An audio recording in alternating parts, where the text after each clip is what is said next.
আসসালামু আলাইকুম। আমার ছেলের আমি বিচার চাই। আমার ছেলেকে নিয়ে চলে গেছে, আত্মহত্যা করেছে। আমি সেই ছেলের তোমার কাছে আমি বিচার চাই।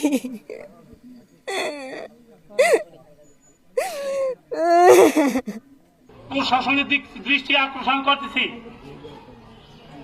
প্রশাসন যেন অনতি বিলম্বে এই ছাত্র হত্যাকারীকে তার কৌশলগতভাবে হত্যাকে শনাক্ত করে দৃষ্টান্তমূলক শাস্তির কামনা করছি। প্রিয় এলাকাবাসী, আমরা বেশি কথা বলবো না।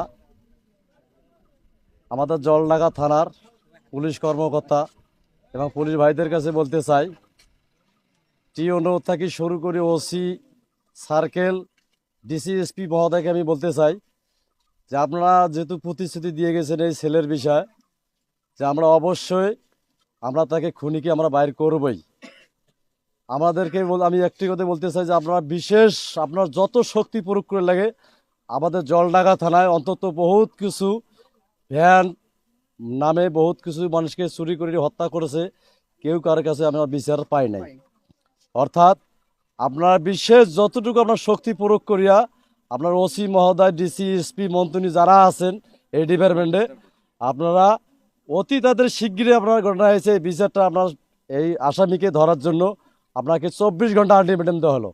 24 ঘন্টার মধ্যে যদি আপনারা যদি ধরতে না পারেন, আমরা জলঢাকা থানার থেকে শুরু করিয়া ইউনো অফিস থেকে শুরু করে আমরা 24 ঘন্টার মধ্যে আমরা ঘেরাও করতে বাধ্য হব। হ্যালো, আসসালামু আলাইকুম। আমরা বগলাগাড়ি 4 নং ওয়ার্ডের যে 13 বছরের ছেলেটাকে নির্মমভাবে হত্যা করা হয়েছে, আমরা এর বিচার চাই।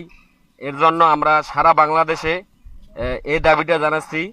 কিন্তু থানা থেকে যে পুলিশরা আসে একটা দিয়া গেছে, তারা বলছে যে আমরা এর বিচার করব, কিন্তু আমরা চাচ্ছি যে বিচারটা খুব তাড়াতাড়ি হোক।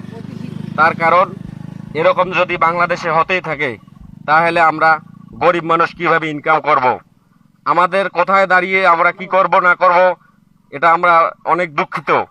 আসলে যারা এরকম নির্মমভাবে হত্যা করতে পারে তাদেরকে আমরা সামনে এনে আইনের আওতায় অতি শীঘ্রে বিচার চাই, অতি শীঘ্রে তাদেরকে ফাঁসির মঞ্চে আমরা দেখতে চাই। সকলকে ধন্যবাদ।